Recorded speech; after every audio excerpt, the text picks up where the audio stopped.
hello everyone, and welcome to Doing Business in Bentonville. I am your host, Andy Wilson, and it is great to be here. And I want to welcome my co-host, Eric. Welcome back. Thank you, Andy. It's always good to be here. Well, Eric, Eric, it's always great to have you here. And of course, Eric, as everyone knows, he's the founder and he's the chief growth officer for WhyteSpyder. And by the way, we're broadcasting live in Northwest Arkansas from the WhyteSpyder studio. That's it. Yep. I mean, you know, Northwest Arkansas has got, as you know, everything from mountain biking to, you know, to the museums to, you know, the world's largest retailer and WhyteSpyder Studios. So there we go. I mean, we got to have that. You got to be able to throw in some audio studios every once in a while. Well, we're here. Thank you so much for the use of the studio, Eric. We really appreciate you and WhyteSpyder and all that you do for doing business in Bentonville. So thank you for your sponsorship. We really appreciate that. Now, our guest today, and I will tell you, I'm very excited about our guest. I got to meet him a few minutes ago. Duncan Painter. Welcome to WhyteSpyder Studio. Thank you, and it's a great pleasure to be here with you both in such an auspicious location, no less. But it's, That's right. But it's yeah, no, it's fantastic to be here. You know, it's you know, the world's biggest retailer, Right. and the WhyteSpyder studio. That's right. We're here. That's it, man. But Duncan is chief executive for Ascential. And Yes. Ascential and WhyteSpyder, they're joined together, right? Is that correct? That's correct. We were Ascential bought us in November of 2021, just last year. So, Well, good. Well, Duncan, again, welcome. I know you just arrived from London, so welcome to the U.S., and we're glad that you're here and hope you enjoy your time here at WhyteSpyder, Northwest Arkansas, and be safe on your future travels. Thank you very much, and it's look, I've been here to Arkansas with WhyteSpyder twice in the last few months, and it's always such a wonderful welcome that you get here, and it's such a wonderful place. Wonderful. It's one of the best kept secrets in America, I think. Well, it is. We're trying to keep it secret, but it's no longer. no, it's not. Yeah, it's out. Especially now that Duncan knows about it, That's right? right. Well, let's talk about our topic today. Our topic today is digital commerce. And we're going to get deep into digital commerce today. And Eric, I'm very, very excited that we're going to just talk, because so much of our audience is suppliers that work with Walmart and Sam's, but also our suppliers need support. They need technology. There's many things that our suppliers have to have in order to do the work they do with Walmart and Sam's. So what I'd like to do, let's just get quickly into digital commerce and get started. And Eric, why don't you start us off and give some overview of digital commerce, and then let's get Duncan and let's get into deep of what you guys do in Ascential and WhyteSpyder. Yeah, absolutely. I think that, and I'll be interested to hear Duncan's perspective on this too, because I'm actually, you know, what we've been talking about at WhyteSpyder for many years with Walmart is omni-channel retail, right?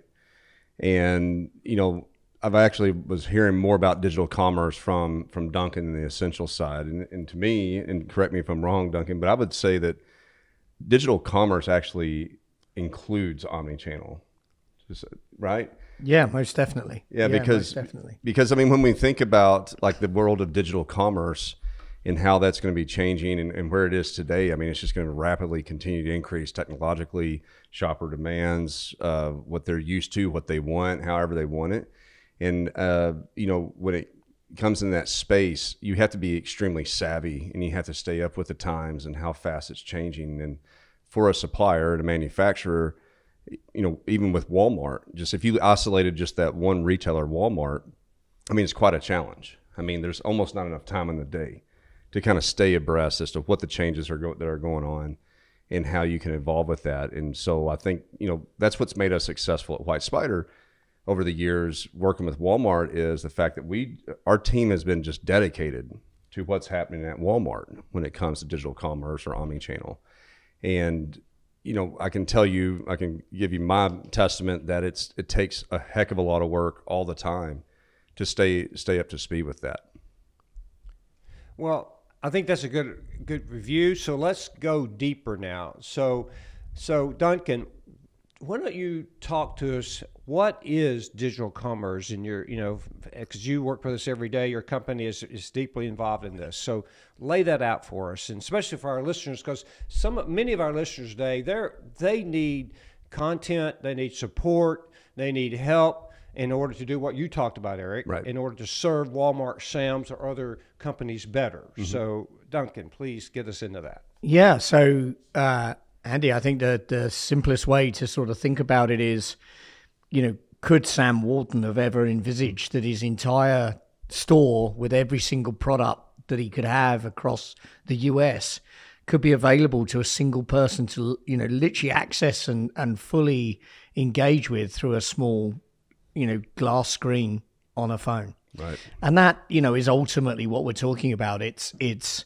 the power of the Walmart business encapsulated into a small, 7-inch or whatever it is by 3-inch glass screen that anyone across America is able to interact with, engage with, understand the product, see instantly the details of what's contained across the US available to them from Walmart, and buy it there and then. And I think that, it's the next major evolution really of people's engagement with the digital format is what it is at the end of the day. And, Duncan, I've always obviously been kind of waving the Walmart flag for many years, right? And as I've seen them progress on the omni-channel digital commerce side, so over the years we've seen, when we were first kind of get going on this, it was just all e-commerce, right? Direct consumer transactions shipped to home. And then we could see immediately when we started with Walmart and partnered with them that this was a broader plan about omni-channel. And when we first started, there wasn't any pickup lanes at Walmart. There weren't any pickup towers there. But you've seen, I'd like to know from your perspective, like as you've seen Walmart and what they've done over just the last 5 to 7 years, what's your perspective on that? What's your opinion about their acceleration in that space? Yeah, well, look, I think it without being critical of the business, I think there would have been a perception 4 or 5 years ago had Walmart missed, this great, next technological transformation. Were they in danger of this next kind of evolution of human engagement through digital being a killer to the Walmart business, right? Being the thing that could finally, take this great institution and put it at risk. And I would say that clearly it was an area that they've been very patient, very focused on. They've thought very carefully about what it brings and where they can win. And they've evolved their business to a point now where they've recognized that people are going to engage digitally going forward. It is going to be a format where the vast majority of people want the convenience. And if you think about what's always been at the heart of Walmart's success was that sort of the right product at the right time, in the right location at the right price. That's, kind of summarizes Walmart's business perfectly. And I think what they've done in the last few years is leverage the fundamental advantages that they have in their network, their location, that 10 kilometers from every American with their distribution. They've looked at the stores in a different format. And when you see the way they've introduced clicking, the drive-through collections, the towers, the kind of all the formats, you can see that they've had a long-term plan that has really been, clearly a long time in the making.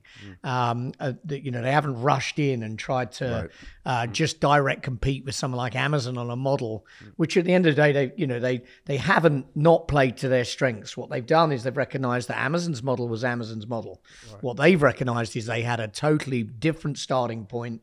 They have a very different set of propositions that they bring to US consumers. They knew what the strength of the Walmart brand stood for, effectively everyday low prices, right, and easy convenience.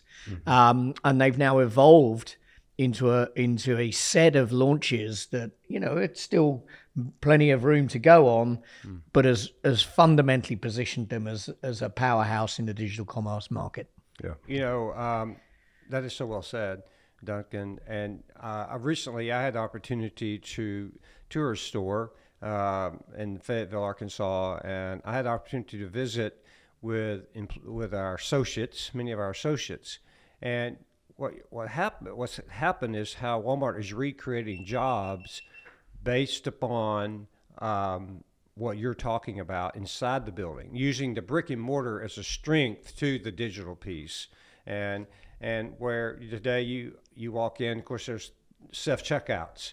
And then they took many of those, if you've ever been a cashier in a Walmart store, it's a very boring job. It's an important job, but it's long and hard, and it gets boring. Now, many of those cashiers are doing they're the personal shoppers. Right. They're doing so many other wonderful jobs that's available to them that wasn't available to them. But so they've recreated structure inside that store based upon what you're talking about, Duncan. So anyway, that's critical to how they continue reinventing the future. And then as you said so well, the pandemic hit, and then there it was, pickup, delivery, drive-through. What perfect timing. Yeah. For a very unfortunate situation in the world.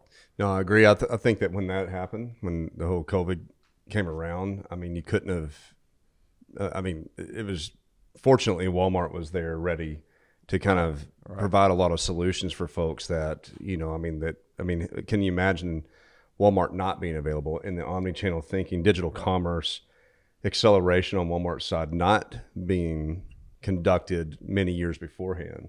Right. But they were ready to kind of really receive that in a lot of ways. And so were other retailers too, right? But I mean, that was definitely interesting, to be able to kind of help everybody in the market. I mean, because it could have been, when I think about at least that time period, without the ability for pickup from all retailers and the way that all that was conducted, it could have been quite a bit more of a different situation.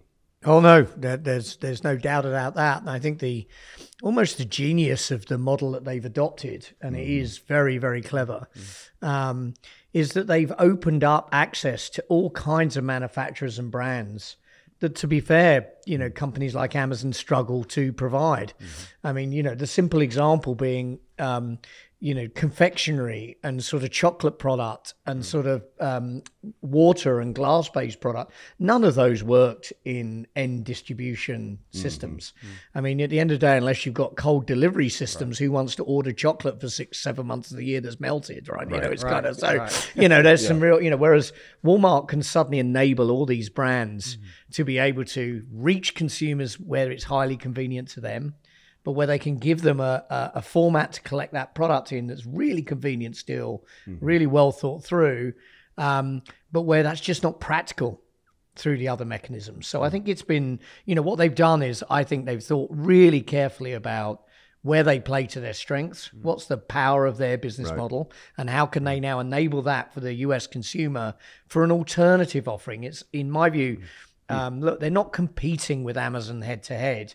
What they're doing is they're offering a very different proposition to US consumers, where convenience is still at the heart of it, but it's now digitally led, not in-store led. And I think that was, really, clearly was a plan that they thought through for a long time, and is only accelerating actual digital commerce. And as you said, if it hadn't have come together, the timing was perfect. And obviously COVID introduced it could have been a disaster without their availability in the market.